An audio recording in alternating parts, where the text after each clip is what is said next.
Subscribe to our YouTube channel and press the bell icon for the latest updates.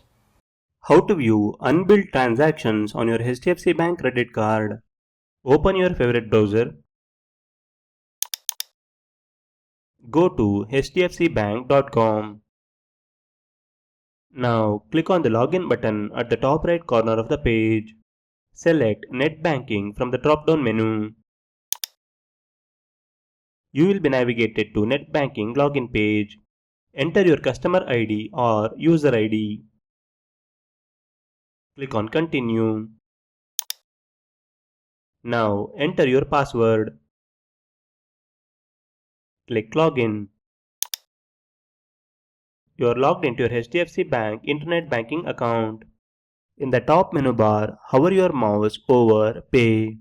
Under the Card section, click on Credit Cards from the drop-down menu. You will be navigated to Your Credit Cards page, where all the credit cards linked to your account are displayed. Click the arrow button next to your preferred credit card. You will be taken to Credit Card Summary page. Scroll down to locate the section called Unbilled Transactions. These transactions are those made after the current statement has been generated but not yet billed. This is how you can view unbilled transactions on your HDFC Bank credit card. Thank you for watching.